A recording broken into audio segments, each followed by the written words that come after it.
Advocate Mohammad Mukhtar साहब, जनाब advocate Mohammad Mukhtar साहब।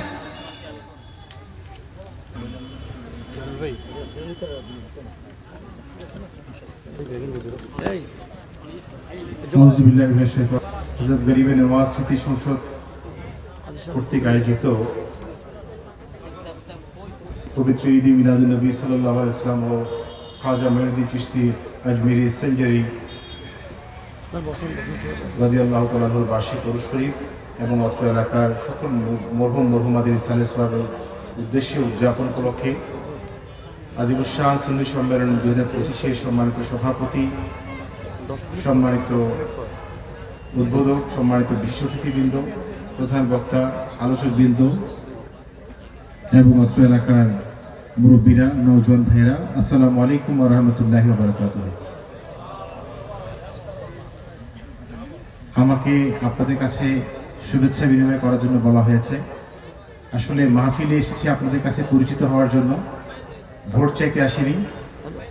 শুধুমাত্র আপনাদেরকে এটুকু বলবো, আমরা আহলে সুন্নাত ওয়াল জামাতের অনুসারী যারা, আমরা সুন্নি যারা আছি, সব সময় আমাদেরকে বিভিন্ন দল মতের মানুষরা আমাদেরকে ব্যবহার করে তাদের উপরে ওঠা সিঁড়ি হিসেবে ব্যবহার করেছে। আমরা সুন্নিরা আমাদের অধিকারগুলিকে আদায় করে নিতে পারি নাই। আল্লামা নুরুল ইসলাম ফারুকী হতে শুরু করে সর্বশেষ মৌলানা রইসউদ্দিন হত্যা হয়েছে, আমরা তাদের বিচার পাই নাই। বিচার না পাওয়ার কারণ হচ্ছে, যেখানে বিচার হবে, যেখানে আইন প্রণয়ন হয়, সেখানে আমাদের কোনো লোক নাই। এভাবে চলতে থাকলে আজকে আপনারা যা মাহফিল করছেন, বিভিন্ন দরবার আজকে হুমকির মুখে আছে। বিভিন্ন বড় বড় দরবার ফেসবুক খুললে দেখা যায় এইসব দরবারকে গুড়িয়ে দেওয়ার, ভেঙে ফেলার হুমকি দেয়।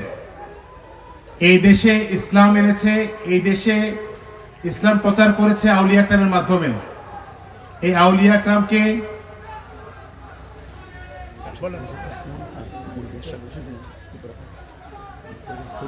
এই সকল আউলিয়া একরামকে ধারণ করে আমরা আহলে সুন্নাত ওয়াল জামাতের মতাদর্শে বিশ্বাসী ভাইয়েরা, আপনাদের কাছে শুধু একটু অনুরোধ থাকবে, এভাবে নিজেকে অন্যের কাজে টিস্যু হিসেবে ব্যবহার না করে একজন সুন্নিয়তের প্রার্থীকে জাতীয় সংসদে পৌঁছান। আপনারা জানেন, কিছুদিন আগে 12 রবিউল আউয়ালে হাটাজারিতে সুন্নি এবং কওমিদের একটা বিশাল হাঙ্গামা হয়েছিল। আপনারা জানেন কেন হয়েছিল? শুধুমাত্র নিজের ঈমান আকীদাকে ঠিক রাখার জন্য, আমরা আমাদের অধিকারকে আদায় করে নেওয়ার জন্য। আমাদের অনেক ভাই সেখানে আহত হয়েছেন, কিন্তু আমরা আমাদের দাবি আদায় করে নিতে ব্যর্থ হয়েছি। কারণ আমাদের জায়গা পর্যন্ত, যেখানে সংসদ, সেখানে আমাদের লোক নাই।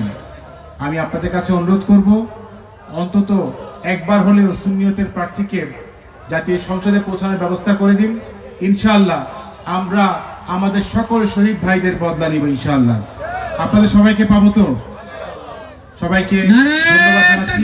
আসসালামু আলাইকুম ওয়া রাহমাতুল্লাহ।